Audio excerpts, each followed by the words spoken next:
Cuando mi esposa se desmayó en nuestro jardín la primavera pasada, pensé que la estaba perdiendo por un derrame cerebral. Los médicos pensaron lo mismo. Luego mi esposa falleció, pero una semana después de enterrarla, su doctor me llamó con un mensaje que destrozó todo. Señor, hay algo mal con los resultados de las pruebas. Venga solo, no traiga a su hija ni a su yerno. Su vida depende de ello. Cuando entré en esa oficina y recibí los resultados de las pruebas, me quedé en silencio por el shock. Hola a todos, bienvenidos, estoy agradecido de que estén aquí. ¿Desde dónde me acompañan hoy? Dejen su ubicación en los comentarios abajo. Nota rápida. Esta es una historia ficticia creada para reflexión y entretenimiento. Aunque los eventos no son reales, los temas tienen un significado que espero resuene con ustedes. Continuemos. Cuando mi esposa se desmayó en nuestro jardín la primavera pasada, pensé que la estaba perdiendo por un derrame cerebral. Los médicos pensaron lo mismo, pero una semana después de enterrarla, su médico me llamó con un mensaje que destrozaría todo. Señor Porter, dijo el doctor Charles Brennan con voz tensa, necesito que venga a mi oficina inmediatamente. Hay algo en el análisis de sangre de Dorothy que no tiene sentido. Hizo una pausa. El silencio se extendió. No traiga a su hija, no traiga a su esposo, venga solo, su vida podría depender de ello. Me senté en mi camioneta mirando mi teléfono. Su vida podría depender de ello. Dorothy ya se había ido. ¿Qué más podría herirme ahora? Estaba equivocado. Permítanme comenzar desde el principio. Mi nombre es Eugene Porter. Tengo 58 años. Pasé 25 años como gerente de construcción en Richmond, Virginia, supervisando proyectos que aún se mantienen en pie en toda la ciudad. Antes de eso, di 20 años a la Fuerza Aérea en construcción de bases e ingeniería. Sé cómo leer planos, sé cómo detectar debilidades estructurales antes de que un edificio colapse, pero no pude ver las grietas en mi propia familia. Dorothy fue mi brújula durante 37 años. Nos casamos cuando yo tenía 21 y ella 19. Era pequeña, quizás 1.6 m, pero tenía una columna vertebral de acero y una risa que podía llenar cualquier habitación. Trabajó como contadora personal para el juez Harrison Caldwell, uno de los hombres más ricos en Richmond. Durante 15 años manejó sus inversiones, sus propiedades, sus fundaciones. Sabía dónde iba cada dólar. Era buena con los números, más que buena. Mantuvo nuestro hogar funcionando como un reloj. Ahorró lo suficiente para que nos retirásemos cómodamente. Confié en ella con todo. Le fallé. La primavera pasada llegó brutal y hermosa. Las azaleas que Dorothy había plantado a lo largo de nuestro camino estaban comenzando a florecer. Blancas, dijo que le recordaban a vestidos de novia, de esperanza. Era un miércoles por la mañana, a principios de abril. Dorothy estaba en la mesa de la cocina con su café, leyendo algo en su laptop. Se veía cansada. Había estado luciendo cansada por meses. «Buenos días, cariño», dije, besando su cabeza. Su cabello olía a lavanda. «Buenos días», respondió sin mirar hacia arriba. «¿Te sientes bien?» «Estoy bien, solo cansada. No dormí bien. No había estado durmiendo bien por un tiempo». Cuando le pregunté sobre ello, dijo que su mente no se apagaba. Le creí. ¿Por qué no lo haría? Salí para el trabajo alrededor de las 6:30. Esa fue la última vez que vi a mi esposa consciente. La llamada llegó a las 11:47 a.m. Estaba en el sitio cuando sonó mi teléfono. «Señor Porter, este es el Hospital General de Richmond. Su esposa fue traída en ambulancia. Necesita venir ahora». Cuando llegué a la sala de emergencias, me llevaron a una pequeña sala de consulta. Paredes blancas, sillas incómodas, una caja de pañuelos en la mesa. «Lo siento mucho, señor Porter. Su esposa sufrió un derrame cerebral masivo. Para cuando llegaron los paramédicos, había un daño cerebral significativo. Nunca recuperó la conciencia. Dorothy tenía 56 años. No fumaba, apenas bebía. Caminaba 3 millas cada mañana. ¿Tenía historia de presión alta?», preguntó el doctor. «Sí, estaba en medicación para ello. Digoxina». El doctor asintió, tomó nota, expresó condolencias. Me senté en esa habitación solo por mucho tiempo. Las luces fluorescentes zumbaban. En algún lugar del pasillo, una mujer lloraba. Quería llorar también, pero las lágrimas no venían. Solo me sentía vacío. Stephanie llegó una hora después con su esposo, Trevor. Tuve que decirle a mi hija que su madre estaba muerta. Tuve que ver su rostro arrugarse. Tuve que atraparla cuando sus rodillas cedieron. Trevor no lloró. Se paró detrás de Stephanie con su mano en su hombro, su rostro ilegible. Olía a colonia cara. Llevaba un Rolex que atrapaba la luz. Seguía comprobándolo como si tuviera otro lugar donde estar. No me gustaba Trevor. Nunca me había gustado. Pero Dorothy amaba a Stephanie. Y Stephanie amaba a Trevor, así que lo tolerábamos. Dorothy lo vio a través de él desde el principio. Ese hombre tiene una calculadora donde debería estar su corazón. Me dijo una vez, Stephanie lo descubrirá eventualmente. Nunca lo hizo. Los siguientes 3 días fueron una niebla. Elegir un ataúd, escoger flores, escribir un obituario. El pastor Matthew Collins de la Iglesia Episcopal de San Pablo pasó para discutir el servicio. Las damas de la iglesia trajeron guisos y tarjetas de simpatía. Gerald Thompson, mi mejor amigo desde nuestros días en la Fuerza Aérea, prácticamente se mudó a la habitación de huéspedes. Se aseguró de que comiera, de que durmiera, de que no hiciera nada estúpido. Me moví a través de esos días como un fantasma. Firmé papeles, di la mano, acepté condolencias, pero no estaba realmente allí. Parte de mí había fallecido en ese jardín con Dorothy. El funeral estaba programado para el sábado por la mañana en el cementerio Hollywood, bajo los robles donde descansaban 5 generaciones de la familia de Dorothy. Ella había elegido el lote años atrás, justo al lado de su madre. Era práctica así. Planeaba todo, excepto ser asesinada, pero no lo sabía todavía. La noche del viernes me senté solo en nuestra habitación en Monument Avenue, sosteniendo uno de los suéteres de Dorothy, respirando el débil aroma de su perfume. Pensé que el peor dolor de mi vida había terminado. Pensé que enterrar a mi esposa sería lo más difícil que jamás tendría que hacer. La mañana que enterramos a Dorothy, el calor de Virginia ya era brutal a las 9 a.m. El calor de primavera en Richmond significaba temperaturas que subían a los 80s antes del mediodía. Humedad lo suficientemente espesa para ahogarse. Me paré al borde de la tumba en mi traje negro, el mismo que Dorothy me había comprado para nuestro 40 aniversario 3 años atrás. La tela se sentía como papel de lija contra mi piel. El cementerio Hollywood se extendía por las colinas, overlooking el río James, un lugar donde los ricos y prominentes de Richmond habían sido enterrados por más de 150 años. Antiguos robles proporcionaban parches de sombra, sus ramas drapeadas con musgo español que se mecía en la ligera brisa. La familia de Dorothy tenía lotes aquí remontándose 5 generaciones. Ella había elegido su lugar 2 décadas atrás, justo al lado de su madre, bajo un roble masivo que debía tener 300 años. El ataúd brillaba blanco al sol de la mañana. Rosas blancas cubrían la tapa, sus favoritas. Me había asegurado de eso. Rosas blancas para la mujer que había plantado azaleas blancas a lo largo de nuestro camino. Blanco para esperanza, dijo, blanco para nuevos comienzos. Había alrededor de 40 personas reunidas alrededor de la tumba, vecinos de Monument Avenue, amigos de la iglesia. El juez Harrison Caldwell se paró al fondo, su rostro grave. Algunos colegas de Dorothy de la firma de contabilidad donde trabajó antes de tomar la posición con el juez, mi amigo Gerald Thompson, se paró a mi lado, sólido y silencioso, una mano en mi hombro. El pastor Matthew Collins, de la Iglesia Episcopal de San Pablo, se paró a la cabeza del ataúd, su libro de oraciones abierto. Era un buen hombre. Había bautizado a Stephanie 36 años atrás. Había aconsejado a Dorothy y a mí a través de algunos parches ásperos al principio de nuestro matrimonio. El Señor es mi pastor, comenzó su voz firme y fuerte.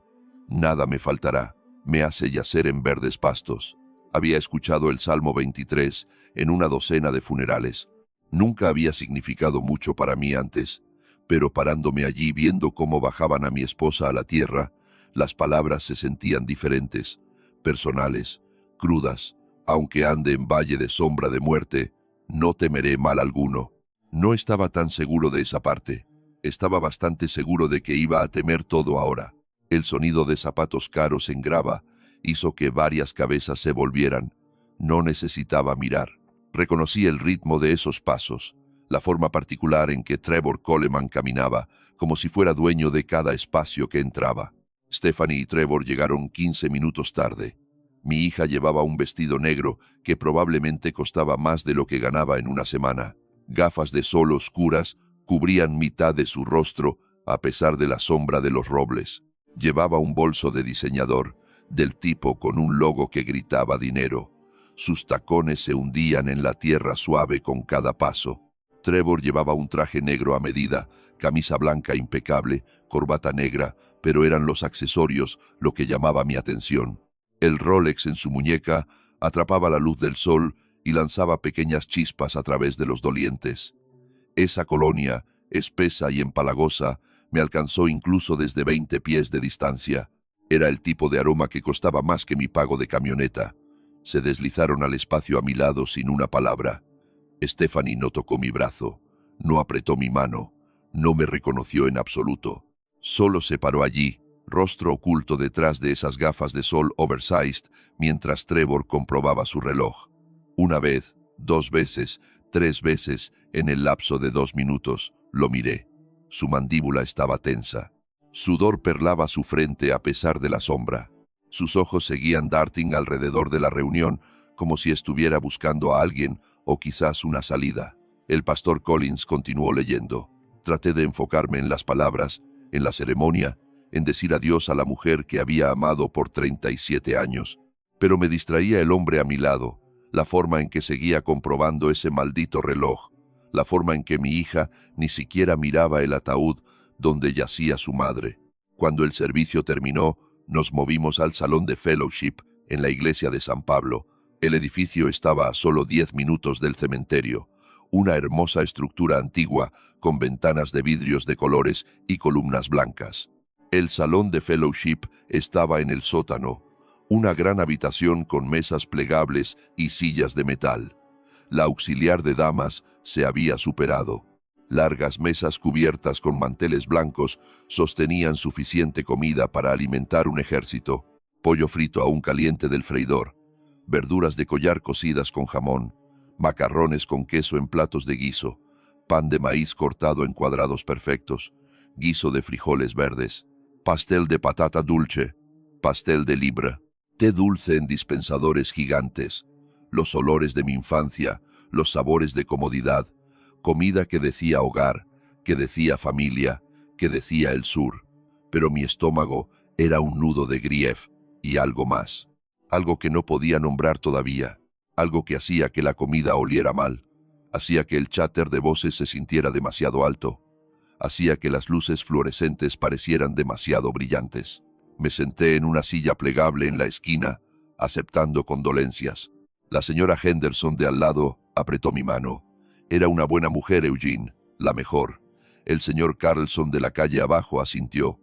Cualquier cosa que necesite, llame. El juez Caldwell se inclinó, su voz baja. Dorothy era irreemplazable. Si hay algo que pueda hacer, asentí, di la mano, dije, gracias, una y otra vez, hasta que las palabras perdieron significado. Mis audífonos estaban subidos al máximo. La mayoría de la gente asumía que estaba medio sordo, lo cual estaba bien para mí.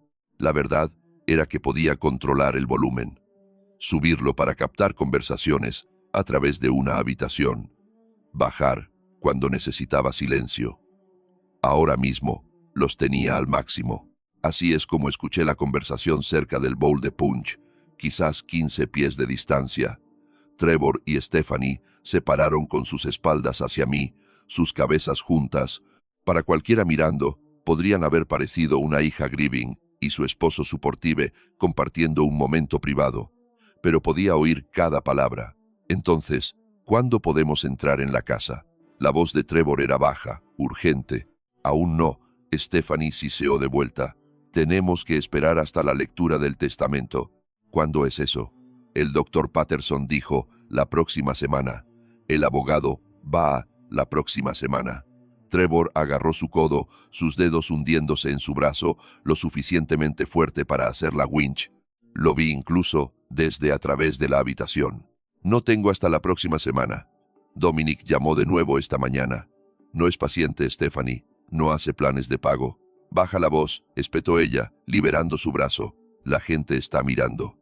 Giré mi cabeza lentamente, fingiendo admirar un arreglo de flores que alguien había puesto en la mesa a mi lado, pero mantuve mis oídos enfocados en esa conversación, en esos susurros urgentes que no tenían nada que ver con Griff y todo que ver con dinero. A través de mi visión periférica, los vi. El rostro de Trevor estaba sonrojado rojo, subiendo desde su collar. Sudor había empapado a través de su camisa bajo los brazos. Sus manos seguían clenching y un clenching. La mandíbula de Stephanie estaba tensa. Sus dedos white-knuckled alrededor de un vaso plástico de té dulce. Había visto esa mirada antes. La había visto en los rostros de hombres en Vietnam que estaban rodeados sin salida. Era la mirada de desesperación. Era la mirada de gente que se había quedado sin opciones. El salón de fellowship comenzó a vaciarse. La gente venía a darme la mano una última vez para decirme que Dorothy estaba en un lugar mejor. Asentí, les agradecí, les dejé creer que era solo un viejo grieving que no podía oír mitad de lo que decían. Pero oí todo y estaba comenzando a entender que algo estaba muy mal. Me moví lentamente a través del salón de fellowship, usando mi bastón más de lo que necesitaba. La gente esperaba que un viejo se moviera lentamente en el funeral de su esposa. Esperaban que Griff lo pesara. Lo que no esperaban era que ese viejo estuviera escuchando cada palabra. Había un arreglo de flores cerca del bowl de punch, lilas blancas y rosas. Me dirigí hacia él, deteniéndome para aceptar handshakes, otro fuccio. Lo siento mucho por su pérdida, pero mis audífonos estaban al máximo y mi foco estaba enteramente en las dos personas paradas con sus espaldas hacia mí, encorvadas juntas como conspiradores. Estoy serio, Stephanie. Trevor siseó. Dominic me llamó a las 6 esta mañana. ¿Sabes lo que eso significa? Lo sé. La voz de Stephanie era tensa.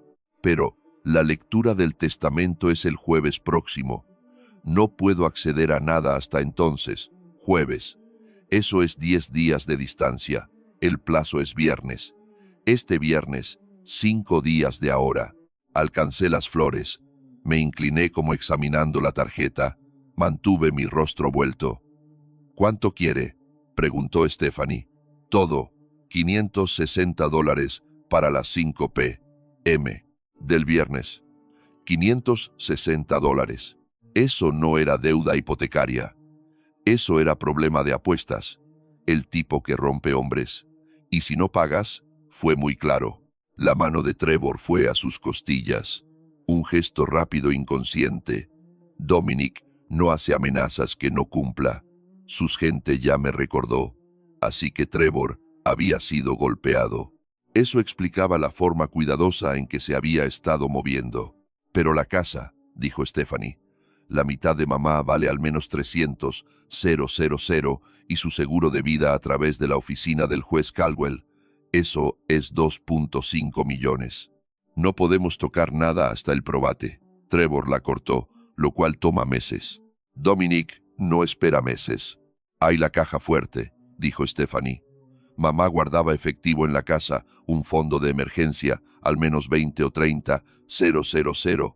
¿Dónde? No sé, pero papá podría. Podía sentirlos mirando en mi dirección. Mantuve mi rostro hacia las flores, hombros encorvados. Es inútil ahora mismo, dijo Trevor, despectivo. Míralo, apenas puede pararse. Es mi padre, dijo Stephanie, pero no había convicción en su voz. Está en el camino. La voz de Trevor se volvió fría. Pero quizás podamos usar ese power of attorney. Accedemos a las cuentas, liquidamos lo que podamos. No será suficiente, pero nos comprará tiempo. No firmará. Es terco. Todos firman eventualmente. Solo tienes que encontrar la palanca correcta. Había oído suficiente. Me enderecé, lentamente. Recogí el arreglo de flores y me volví hacia ellos. Sus rostros cambiaron instantáneamente. La expresión de Trevor se suavizó en simpatía. Stephanie se limpió los ojos como si hubiera estado llorando. «Papá», dijo Stephanie, su voz catching. Alcanzó, pero pasé junto a ella, poniendo las flores abajo. «Stephanie Trevor». Mantuve mi voz plana. «Gracias por venir». «Por supuesto», dijo Stephanie. «Era mi madre. Era tiempo pasado. 3 días muerta y ya estaba hablando sobre seguro de vida y valores de casa». «Solo estábamos hablando sobre asuntos prácticos», dijo Trevor, moviéndose más cerca. Su mano aterrizó en mi hombro. «Tu esposa manejaba todas las finanzas, ¿no? Probablemente ni siquiera sabes qué cuentas tienes. Queremos ayudar. Quitarte esa carga de los hombros». Lo miré, realmente lo miré, al reloj caro, al traje de $3, al sudor perlando su frente a pesar del aire acondicionado. Este era un hombre desesperado, un hombre peligroso. «Ah, eso es amable de tu parte», dije lentamente. «Pero lo manejaré». «Papá, no tienes que hacer esto solo», dijo Stephanie, moviéndose a mi otro lado. De repente, estaba flanqueado por ambos, encajonado.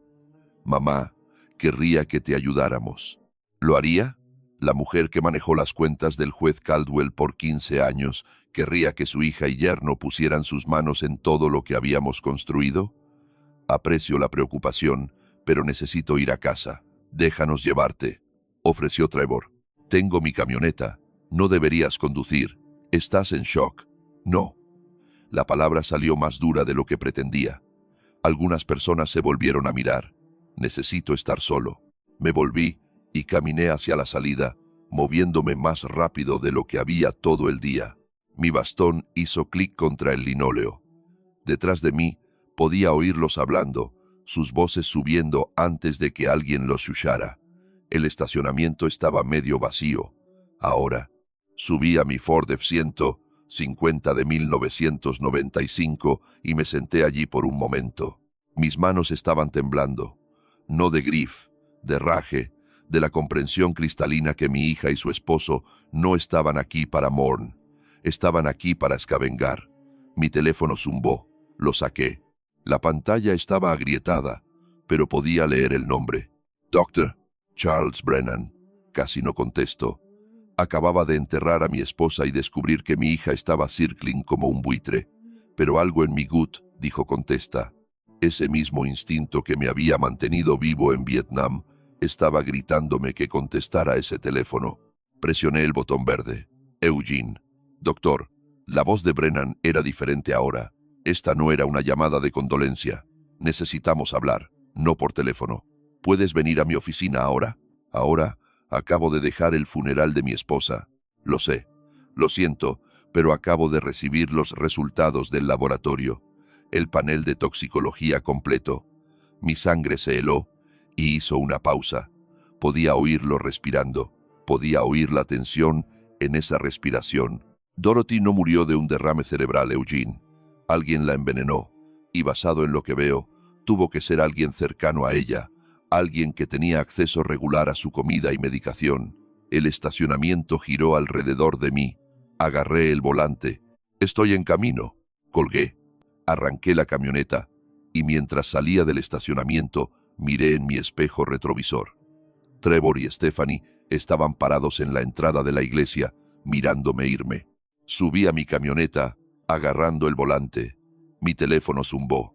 El nombre del Dr. Charles Brennan iluminó la pantalla. Su mensaje era 2 oraciones. «Eugene, venga a mi oficina inmediatamente. Su vida podría depender de ello». Conduje a través de Richmond, con las ventanas abajo, dejando que el aire caliente de Virginia blast contra mi rostro. Necesitaba sentir algo real. Alguien la envenenó. Las palabras seguían repitiéndose. Alguien envenenó a Dorothy. Alguien cercano a ella. El edificio médico estaba en el lado este de la ciudad, una pequeña estructura de ladrillo cerca de los hospitales. Aparqué en el spot de discapacitados, mis placas de veterano dándome el derecho. La sala de espera estaba vacía. El escritorio de la recepción estaba oscuro. Nadie aquí excepto yo y lo que esperara detrás de la puerta marcada privado. Empujé a través sin tocar. El doctor Charles Brennan se sentó en su escritorio, pero no estaba solo. Un hombre se paró junto a la ventana silhouette, sharp contra el sol de la tarde, alto, hombros anchos, vistiendo un traje gris. Su rostro estaba weathered, con líneas profundas alrededor de los ojos. «Eugene, doctor», dijo Brennan, parándose. Sus manos estaban temblando. En 15 años, nunca había visto las manos de Charles Brennan temblar. «Este es el detective Christopher Blake, Unidad de Crímenes Mayores». «¿Crímenes mayores?». El detective se volvió a enfrentarme. Sus ojos eran gunmetal gray fríos, pero no unkind. «Profesional». «Señor Porter», dijo, extendiendo su mano, «lo siento por su pérdida.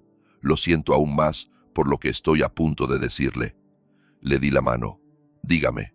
El doctor Brennan empujó una carpeta a través del escritorio, páginas de jerga médica, gráficos, números, pero una palabra saltó, circled en rojo.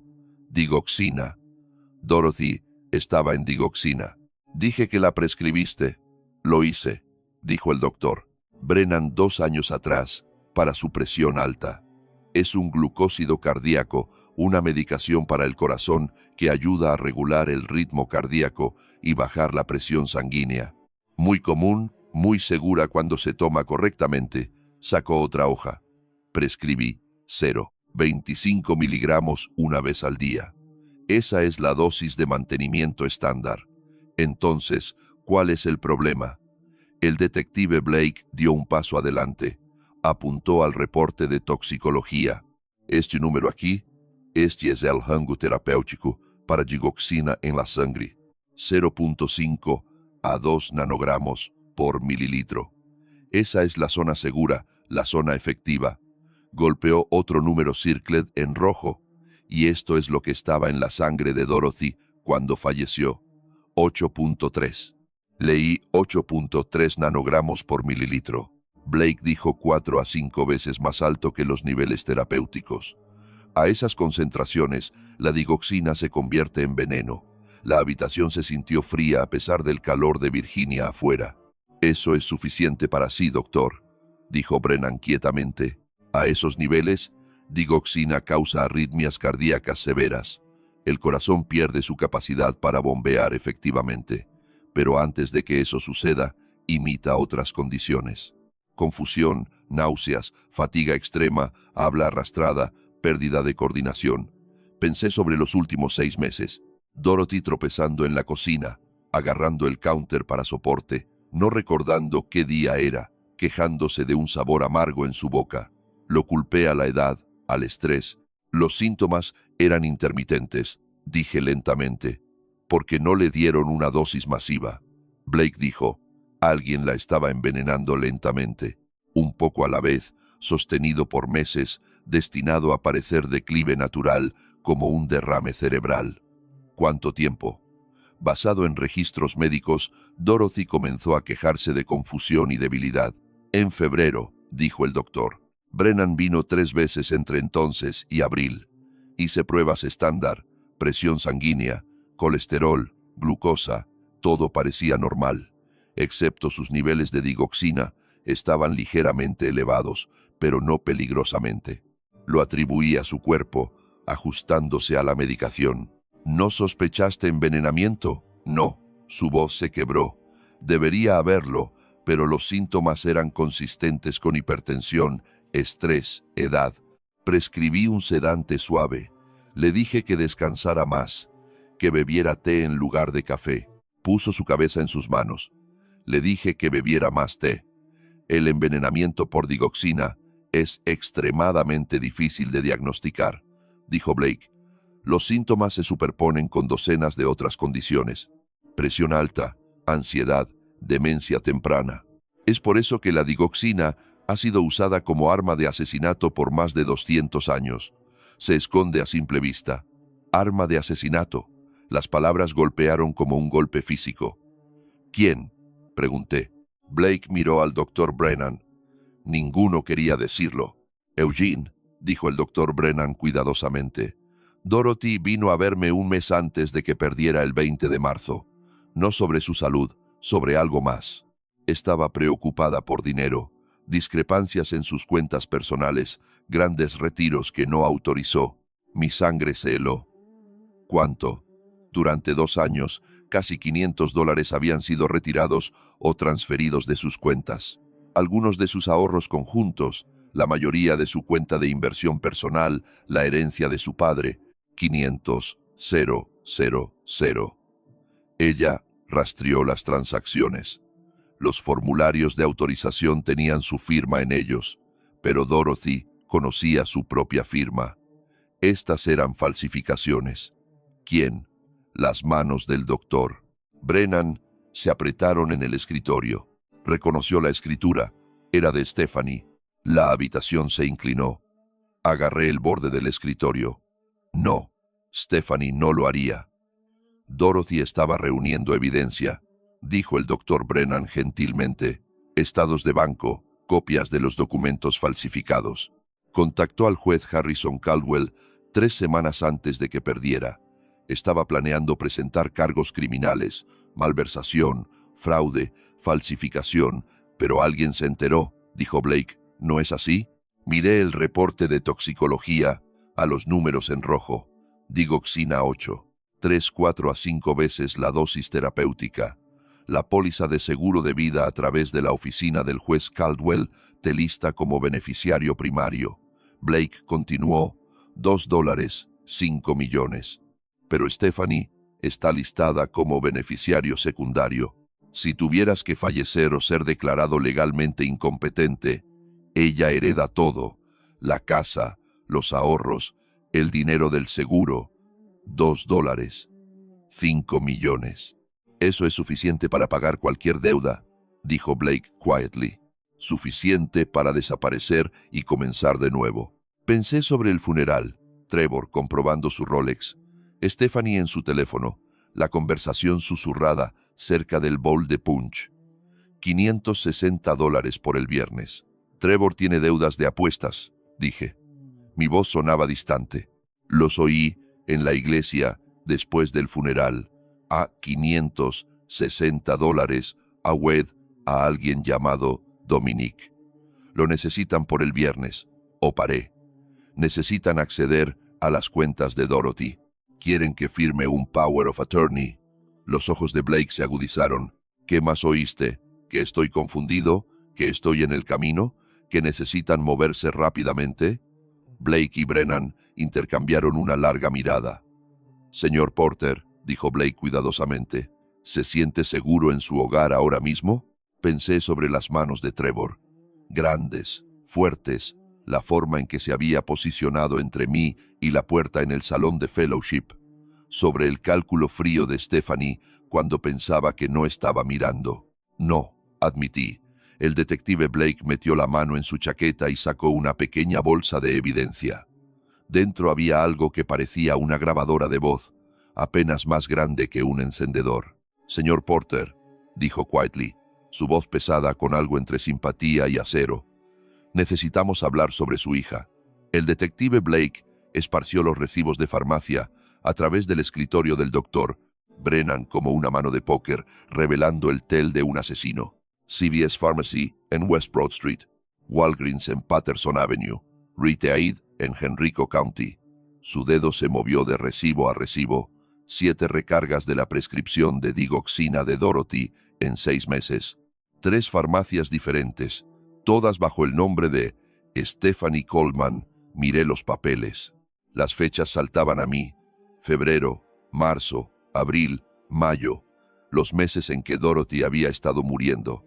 Eso no es inusual, dije, aunque mi voz sonaba hollow incluso para mí. Dorothy tenía presión alta. Necesitaba su medicación. Señor Porter. El tono de Blake era paciente pero firme. El médico primario de Dorothy prescribió una recarga cada 3 meses. Ese es el protocolo estándar para terapia de mantenimiento de digoxina. 4 recargas por año, no 7. Y ciertamente no de 3 farmacias diferentes. ¿Por qué alguien usaría 3 farmacias diferentes? Porque, dijo Blake quietly, Un farmacéutico podría notar si la misma persona sigue recargando la misma prescripción demasiado frecuentemente en una ubicación. Podrían flaguearla, hacer preguntas, llamar al médico prescribiente, pero extendida a través de 3 farmacias diferentes, en 3 barrios diferentes. Nadie nota el patrón. El cálculo frío de ello me golpeó como un puño. El doctor Brennan sacó un diario encuadernado en cuero de su cajón del escritorio. Sus manos aún temblaban mientras lo abría. Dorothy llevaba notas detalladas sobre sus síntomas. Dijo era meticulosa. Cuando algo se sentía mal, lo documentaba. Giró el diario hacia mí. La escritura de Dorothy, pequeña, precisa, ingeniero perfecto, llenaba las páginas. 12 de enero. El té sabe amargo hoy. Stephanie trajo camomila de esa tienda que le gusta. 3 de febrero. La medicación tiene sabor inusual. Metálico lo mencionaré al Dr. B. 18 de marzo. Stephanie visita cada domingo ahora. Siempre trae té. Dulce chica, pero algo se siente mal. 2 de abril. Mareada de nuevo. Stephanie hizo té antes de irse. Dormí 14 horas. No podía respirar. Las paredes de la oficina parecieron cerrarse. Ella sabía, susurré. Dorothy sabía que algo estaba mal. Sospechaba, dijo Blake, pero no quería creerlo. Ninguna madre quiere creer que su hija es capaz de dañarla. Sacó otra carpeta. Esta era más gruesa, llena de estados de banco y cheques cancelados. Hace 2 años, Dorothy descubrió $150 missing de su cuenta de ahorros conjunta. Según el juez Harrison Caldwell, el empleador de Dorothy, ella lo contactó sobre el robo. Blake pausó, pero no presentó cargos. Le dijo al juez que le había dado a Stephanie una oportunidad más. Usó su propio dinero de herencia para cubrir la pérdida. Recordé esa conversación. Dorothy había venido a mí llorando. Cometió un error, Eugene. La gente comete errores. Prometió devolverlo, pero Stephanie nunca lo devolvió. Hace 18 meses, Blake continuó, $340 desapareció, esta vez de la cuenta de inversión personal de Dorothy, de dinero que había heredado de su padre. Stephanie tenía power of attorney del primer incidente. Golpeó los estados de banco. Dorothy la atrapó de nuevo. Esta vez llamó al juez Caldwell y dijo que estaba presentando cargos criminales. Eso fue hace 1 año este mes. La línea de tiempo hizo clic en lugar, con nauseabunda claridad. Eso es cuando comenzó el envenenamiento, dije. Creemos que sí. Pequeñas cantidades de digoxina agregadas a su comida o bebida. Los niveles se habrían acumulado gradualmente en su sistema. Al principio, Dorothy solo se habría sentido cansada, confusa, quizás un poco nauseosa, síntomas que podrían atribuirse a estrés o edad. Para cuando colapsó en su jardín, su sangre tenía 4 a 5 veces la concentración terapéutica normal. El doctor Brennan cerró el diario, pero su dedo permaneció en una entrada. Debería haber escuchado. Me dijo que el té sabía mal, que la medicación sabía diferente. Pensé su voz se quebró. Pensé que estaba imaginando cosas. Efectos secundarios de la digoxina misma quizás, o solo envejeciendo. Le fallé. No, dijo Blake firmemente. Stephanie y Trevor le fallaron. Planearon esto, lo ejecutaron, y casi se salen con la suya. Casi. Blake se inclinó hacia adelante. Evidencia sola no los convictará. Señor Porter, un buen abogado de defensa podría argumentar que Dorothy estaba accidentalmente tomando demasiada medicación, que los registros de farmacia muestran que Stephanie solo estaba ayudando a su madre confusa a manejar prescripciones. Necesitamos una confesión. Necesitamos que se incriminen en récord. Mi estómago cayó. ¿Quieres que lleve un cable? Un dispositivo de grabación. Pequeño, discreto, tamaño de un encendedor. Sacó una pequeña caja negra de su bolsillo de chaqueta. Los engancharías en conversación. Hazlos hablar sobre el dinero, sobre Dorothy, sobre sus planes. Piensan que estás confundido, grieving, vulnerable. Usa eso. 20 años en la Fuerza Aérea me enseñaron a evaluar riesgo. 2 despliegues en combate en territorio hostil me enseñaron a mantener mi cabeza cuando la violencia acechaba en cada esquina.